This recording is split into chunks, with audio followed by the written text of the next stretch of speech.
Hi, and welcome to my new YouTube channel. Well, I say new YouTube channel. In actual fact, I've had a channel for a few years. I've just never actually done anything with it. There are two videos there. One is from a few years ago of me getting a Lawyer of the Year award. That's about 10 seconds long. And then there's last week's effort at a video blog, which, to be honest, is a bit rough around the edges. I didn't really have much clue what I was doing. In fact, I still haven't really got much of a clue what I'm doing, but let's just see how we get on. I think apparently I filmed it all wrong. I filmed it on my phone. I did it in portrait rather than landscape, which means it looks like I'm speaking through a serving hatch. But also the style was a bit formal, a bit stuffy. Now, I've done written blogs for years, and I have to confess, doing a written blog about issues concerning the law and legal matters can be a bit stuffy and a bit formal. And what I want these videos to be is a bit more conversational, a bit more of a chat about what it's like to work as a lawyer in today's world. Anyway, a bit about me. My name's Steve. I'm a solicitor. I've been a solicitor for a long time. I qualified on the 1st of April 1980. Yes, that's right, April Fool's Day. And I've reminded myself of that fact many, many times over the years. And there is something I do want to talk about today, and this is just something that's really got on my nerves over the last week, and that is the number of cold calls that I've had trying to encourage me to pursue accident claims. First one came around about Thursday or Friday last week, and the call popped up on my phone. I do have a Truecaller app which told me it was from an accident management company, and I was a bit too busy to be bothered, so I just rejected the call. Over the next few days, I had no fewer than 14 calls from the same number right up until yesterday morning. So when the phone went yesterday morning, I took the plunge and I answered, and a very pleasant voice on the other end said, "Hello there, how are you today?" Now, maybe you would have been more courageous than me. Maybe you would have wound him up. Maybe you would have made up a fake accident and kept him on the phone for 10 or 15 minutes, just really to get on his nerves. Well, I'm afraid I'm too nice for that sort of thing. I just told him to piss off and leave me alone. Now, I'm in that business. I bring claims for people.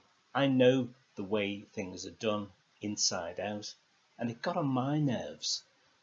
Can you imagine what it must be like for somebody who doesn't know that business inside out, and how alarming and scary it might be to be getting those sort of calls? 15 calls over a few days. And on top of that, I've also had some texts over the last few weeks. 2nd of September, I got this one. Finalised.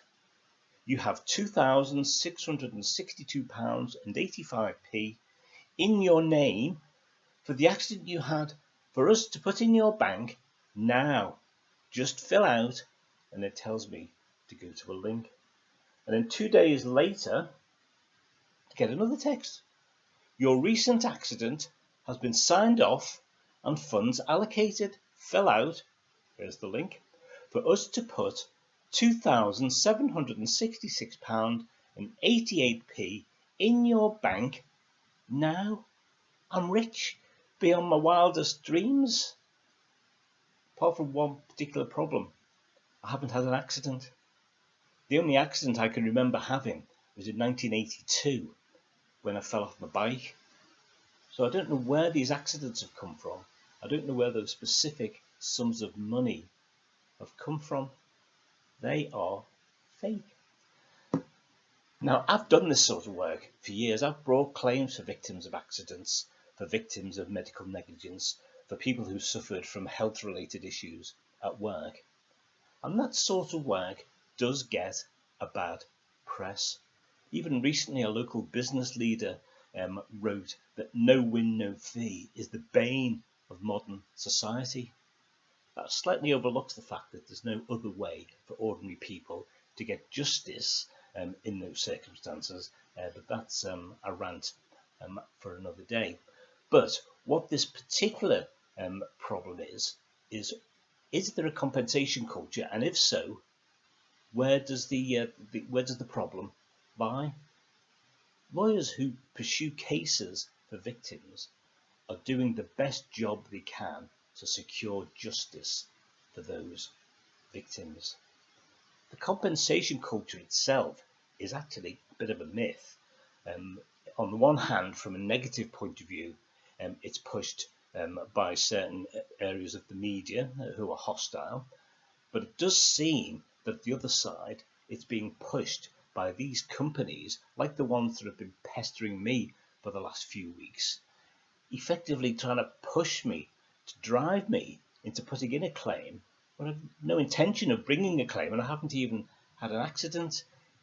It's as if there's a need to create this world in which people are only focused on one thing, that is to see compensation as money in the bank. Compensation exists in order for people to be put back in the position as far as possible that they would have been in had they not been the victim of whatever it is. So often it replaces earnings, it pays for care that people might need, and it gives compensation for pain and suffering that people have gone through as a result of an accident. Most genuine victims are more interested in securing justice and getting answers to questions than they are in getting themselves a nice holiday.